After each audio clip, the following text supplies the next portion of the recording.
September 26 దేవుని వాగ్దానం. ఆయనే జనముల అల్లరిని చల్లార్చువాడు. కీర్తనలు 65:7 వచనం. మన ప్రభువైన యేసు క్రీస్తు నామములో మీ అందరికీ ఈ ఉదయము శుభములు తెలియచేయచ్చు ఉన్నాను. ప్రియులారా, అందరూ క్షేమంగా ఉన్నారు కదా?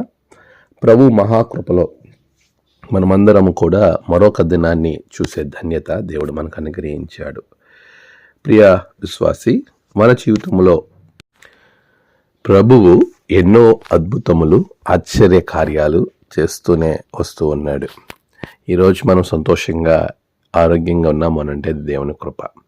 ప్రియులారా, దేవుడు మనకిచ్చిన సమయాన్ని బట్టి ప్రభువుని మనం గణపరిచే వారంగా ఉండాలి, ఆయనను స్తుతించే వారంగా ఉండాలి. చాలాసార్లు మనం దేవుణ్ణి మహిమపరిచే రీతిలో మన జీవితం ఉంచుకోకుండా మనుషుల యొక్క మెప్పు పొందే విధంగా మన జీవితాన్ని మనం మరల్చుకుంటూ ఉంటాం.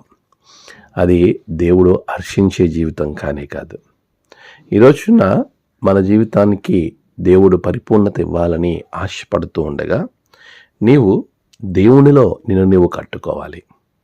ఈ క్రమంలో నీ జీవితంలో ఎన్నో సమస్యలు, ఎన్నో ఇబ్బందికరమైన పరిస్థితులు కలుగుతూ ఉండొచ్చు. చాలాసార్లు దేవునిలో ఉన్నప్పుడు నాకు ఎందుకు ఈ సమస్యలు వస్తాయి అని మనకి ఒక ప్రశ్న తారసపడుతూ ఉంటుంది. నువ్వు దేవునికి స్నేహితుడు అని అంటే అపవాదికి శత్రువు. అపవాది ఈ లోకానికి అధికారి. అపవాది సమస్త కుతంత్రాలను పన్నేటువంటి విధానంలో చాలా గొప్పవాడిగా ఉన్నట్టు పరిశుద్ధ గ్రంథంలో అనేక సందర్భాల్లో మనకి తేటతెల్లంగా కనబడుతుంటుంది. కనుక నువ్వు అపవాది శత్రువుగా ఉన్నప్పుడు ఆ అపవాది నిన్ను ఎప్పుడైనా సరే దేవునికి దూరపరచాలని ప్రయత్నం చేస్తూనే ఉంటుంది. దానికి మనుషులనే వాడుకుంటుంది, నీ చుట్టూ ఉన్న వారినే వాడుకుంటుంది. నీ స్నేహితుల్ని కావచ్చు, నీ భార్యను కావచ్చు, నీ భర్తను కావచ్చు, నీ బిడ్డలను కావచ్చు, నీ సంఘస్థులను, నీ కుటుంబస్తులను, నీ చుట్టూ ఉన్న వారిని వాడుకుని నిన్ను సమాజానికి దూరంగా చేయడానికి, నిన్ను ఒక నిరుత్సాహ పరిస్థితుల్లోనికి నెట్టివేయడానికి ప్రయత్నం చేస్తూ ఉంటుంది. దానికి అనేక రకాల తంత్రాల్లో అల్లరి అనే తంత్రాన్ని కూడా వాడుతూ ఉంటుంది. నీకు ఒక రకమైన అల్లరిని నీ చుట్టూ క్రియేట్ చేస్తుంది. దాన్ని బట్టి నువ్వు ఏమాత్రం దిగులు చెందొద్దు. నువ్వు దానిని బట్టి నేను ఎలాగా ఈ అల్లరిని చల్లార్చగలను, ఎలాగునా నేను ఈ సమస్యను, ఈ గొడవను నేను దీనిలో నుంచి బయటికి రాగలను అని నువ్వు భయపడొద్దు, దిగులు చెందొద్దు. అది దేవునికి అప్పగించు. ఆయనే అల్లరిని, జనముల అల్లరిని చల్లార్చేవాడు. ఎంత పెద్ద సమస్యనైనా మటుమాయం చేయగల శక్తి దేవునిలో ఉంది. నువ్వు ఆయన్ని ఆశ్రయించు.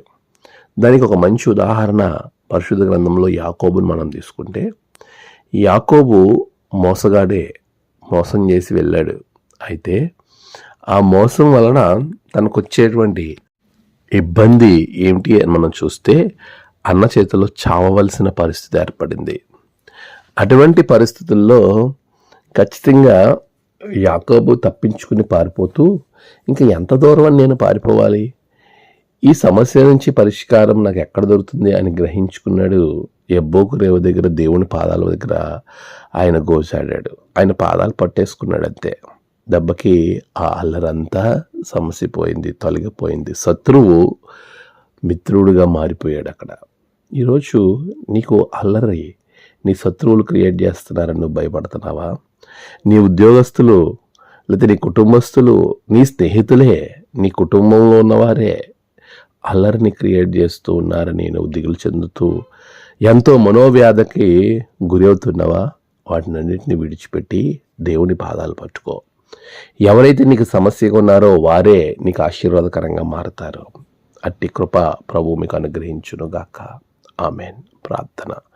సర్వశక్తిమంతుడా, గొప్ప దేవ, అల్లరిని చల్లార్చువాడ, ప్రతి కుటుంబంలో ప్రతి చోట ఉన్న అల్లర్లను తొలగించండి. సమాధాన పరిస్థితులను, నెమ్మది గల పరిస్థితులను అనుగ్రహించండి. ప్రతి వ్యక్తి జీవితంలో నెమ్మదిని దయచేయండి. ఈరోజు వారి ప్రయాణాలు, పనులు అన్నిటిలో బిడ్డలకు తోడుగా ఉండండి. నేడు జన్మదినము, వివాహ దినము, ఆయా విశేష దినములు జరుపుకుంటున్న బిడ్డలను బహుగా దీవించండి.